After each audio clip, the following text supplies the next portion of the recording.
वर्ग संघर्ष पर मार्क्सवादी सिद्धांत की आलोचनात्मक विवेचना कीजिए।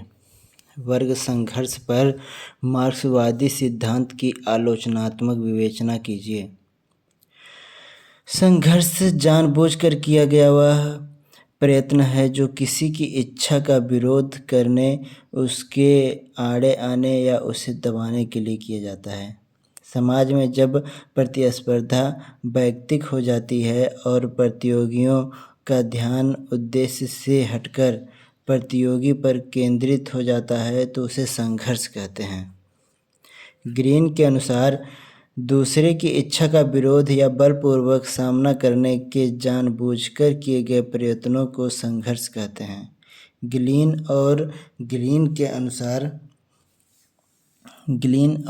के अनुसार संघर्ष वह सामाजिक प्रक्रिया है जिसमें व्यक्ति या समूह अपने विरोधी को हिंसा या हिंसा की धमकी देकर अपने उद्देश्यों की पूर्ति करते हैं।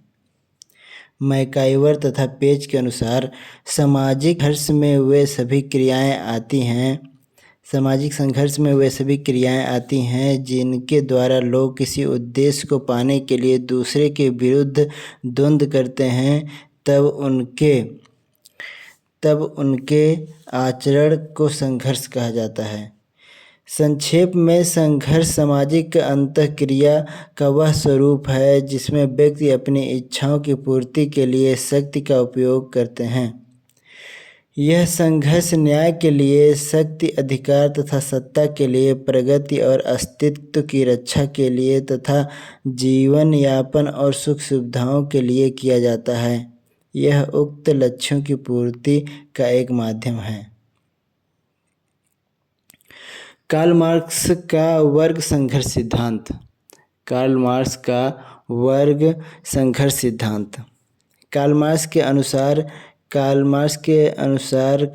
के अनुसार मानव समाज में विरोध और संघर्ष निहित है। मार्क्स के द्वंद्ववाद के आधार पर संघर्ष की व्याख्या की है। द्वंद्ववाद के अनुसार प्रकृति का विकास विरोधी शक्तियों की अंतःक्रिया का परिणाम है। प्रत्येक वस्तु द्वंद्वरत रहती है। पुरानी शक्तियाँ क्षीण होती है और नई शक्तियाँ उत्पन्न होती हैं। द्वंद्वात्मक दृष्टिकोण के अनुसार संसार की कोई भी वस्तु स्थिर नहीं रहती। प्रत्येक वस्तु बढ़ती या विकसित होती रहती है अथवा गिरती या समाप्त होती रहती है। इस दृष्टिकोण की तीसरी विशेषता यह है कि वस्तुओं का सरल एवं सुगम विकास नहीं होता है।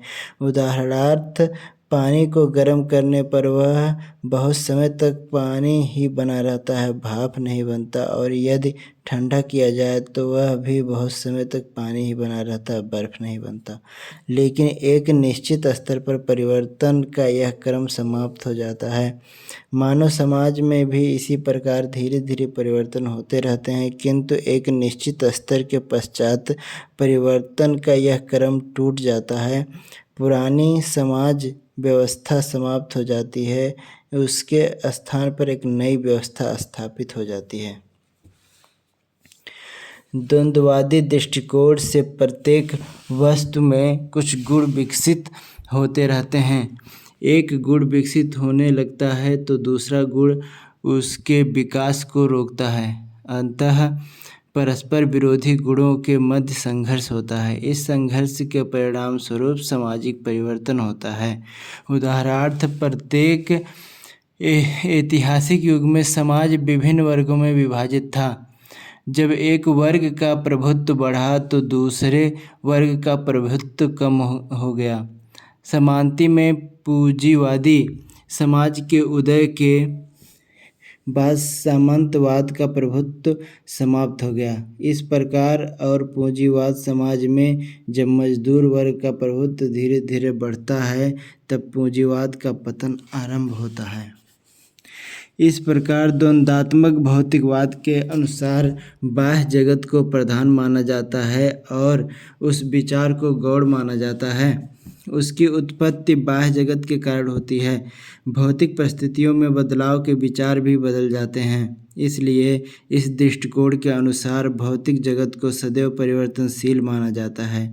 उसमें विकास और पतन का अविराम प्रक्रम जारी रहता है। संक्षेप में कह सकते हैं कि दृष्टिकोण के अनुसार भौतिक जगत को महत्व दिया जाता है।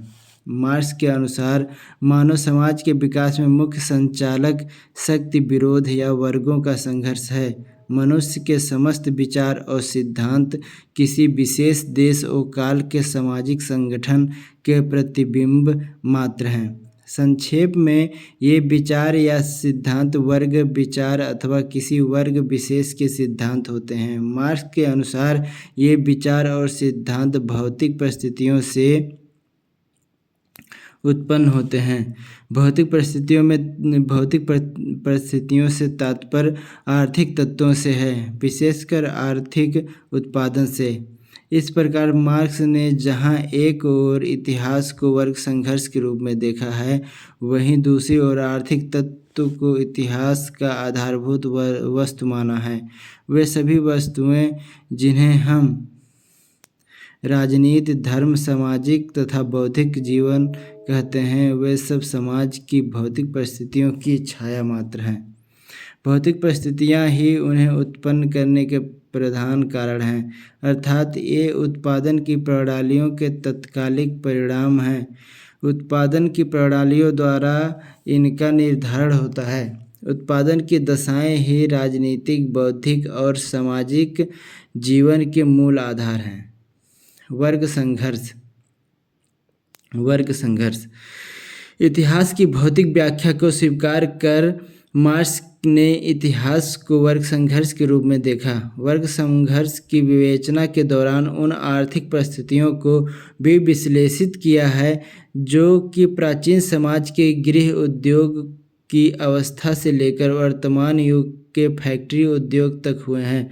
इस सिद्धांत को समाज के ऊपर लागू कर मार्क्स ने इसे वर्गों में विभाजित किया है और इस तथ्य को कबूल किया है कि इन वर्गों के मध्य सदैव संघर्ष विद्यमान रहता है। कम्युनिटी घोषणा पत्र के अनुसार जितने प्रकार के समाजों का कभी अस्तित्व रहा है, उन सब का इतिहास वर्ग संघर्षों का इतिहास है। स्वतंत्र और दास, कुलीन और अकुलीन, सामंत और अर्धदास, मालिक और शिल्प संधियों के सदस्य, अत्याचारी और अत्याचार पीड़ित सदा एक दूसरे के विरोध में जीवन व्यतीत करते रहे हैं। यह संघर्ष कभी तो अप्रकट रूप से चलता था और कभी संघर्ष के रूप में सामने आता था। प्रत्येक बार यह संघर्ष तभी समाप्त हुआ है जब या तो समाज में क्रांतिकारी परिवर्तन हुआ या वर्गों का लोप हो गया। इस तरह से मार्क्स ने इतिहास को संघर्ष माना है।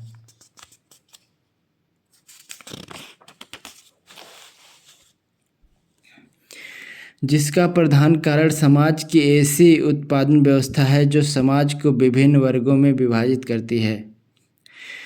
इन वर्गों में से एक वर्ग उत्पादन करता है और दूसरा वर्ग उस उत्पादन के अधिकांश का उपयोग। सामंतवादी युग में ये वर्ग भूस्वामी और मेहनत करने वाले किसानों के रूप में था। पूंजीवादी युग में वह वर्ग पूंजीपति और मेहनत का है। लेकिन इसका अर्थ यह नहीं है कि इनके अतिरिक्त अन्य वर्ग नहीं होते। औपनिवेशिक और अर्ध औपनिवेशिक दोनों में आज भी विकास होने वाले पूंजीवाद वर्ग की स्थिति उन्नतशील मजदूर वर्ग की दशा से बेहतर नहीं है। मोटे रूप में प्रत्येक युग के समाज में दो वर्ग रहे हैं। एक वर्ग है जिसके पास उत्पादन के साधन हैं, दूसरा वर्ग है जिसके पास उत्पादन के कोई साधन नहीं है, केवल श्रम है।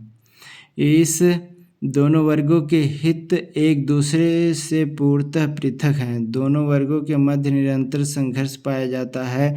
वर्गों का वह संघर्ष मार्क्स के अनुसार उत्पादन को उच्चतर अवस्था तक पहुंचने में मदद करता है। इसलिए जब कभी कोई क्रांति सफल होती है तो उत्पादन की उच्च व्यवस्था स्थापित होती है।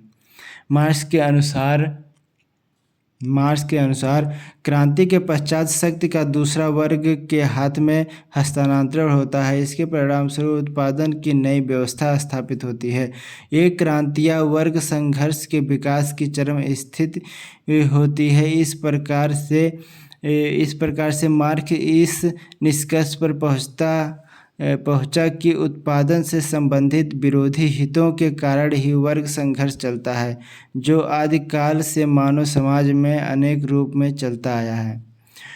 औद्योगिक पूंजीवाद के आरंभिक काल में यह संघर्ष असंगठित रूप से होता है, परंतु उद्योग धंधों के विकास के साथ साथ मजदूरों की संख्या भी उत्तरोत्तर बढ़ती जाती है और संख्या की वृद्धि के साथ साथ मजदूर वर्ग की संगठनात्मक शक्तियों का भी विकास होता है। मजदूर यूनियनों की स्थापना होती है, राष्ट्रीय पैमाने पर संगठनों का जन्म होता है। इसके पश्चात अधिक उन्नत अवस्था में राजनीतिक संस्थाएं स्थापित होती हैं, जो वर्ग हितों की रक्षा के लिए संघर्ष करती हैं।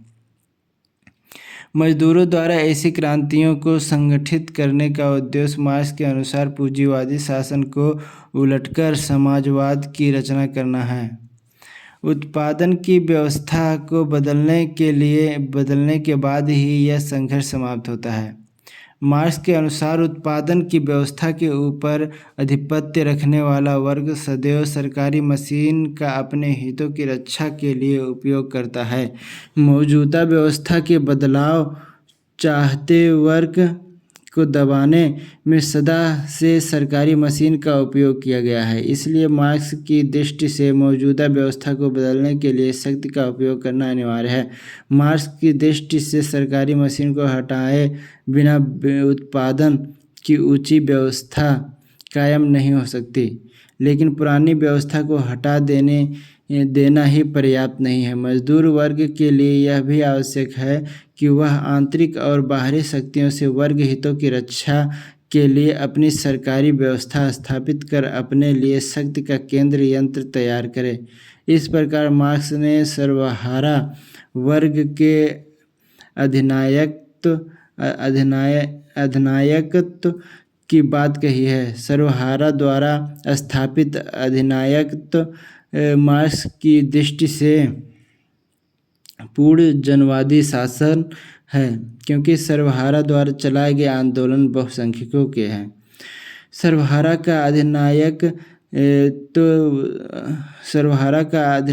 तो मार्क्स के अनुसार सामान्य रूप में वर्ग विभेदों को दूर करने और उत्पादन के मौजूदा संबंधों को तोड़ने की संक्रमणकालीन अवस्था है। मार्क्स के शब्दों में वर्ग संघर्ष का चरमोत्कर्ष आवश्यक रूप से सर्वहारा अधिनायकत्व होता है और अधिनायकत्व की यह अवस्था अपने आप में सभी वर्गों की समाप्ति और वर्गहीन समाज की ओर संक्रमण करने की एक व्यवस्था होती है। सर्वहारा जब राज्य सत्ता के ऊपर अधिकार कर लेता है और सर्वहारा का अधिनायकत्व स्थापित हो जाता है, तो इसके उपरांत कोई वर्ग दूसरे वर्ग की मेहनत के ऊपर जीवित नहीं रहेगा। इस प्रक्रिया के पूर्ण होने के पश्चात ही एक ऐसे समाज की व्यवस्था होगी जिसमें कोई वर्ग नहीं होगा और न वर्ग हित रहेंगे। अतएव तब वर्ग हितों की रक्षा के लिए राज्य की भी आवश्यकता नहीं रहेगी।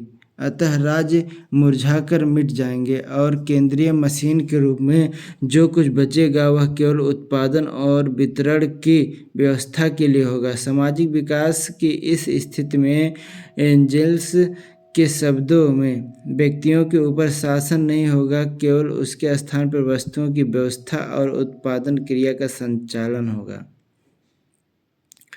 वर्ग संघर्ष सिद्धांत की आलोचना। वर्ग संघर्ष सिद्धांत की आलोचना। मार्क्स के वर्ग संघर्ष सिद्धांत की आलोचना निम्नलिखित है। पहला, मार्क्स का यह कथन कि आज तक का इतिहास वर्ग संघर्ष का इतिहास रहा है अतिशयोक्तिपूर्ण लगता है, क्योंकि आदिम साम्यवादी युग विभिन्न वर्गों में विभाजित नहीं था।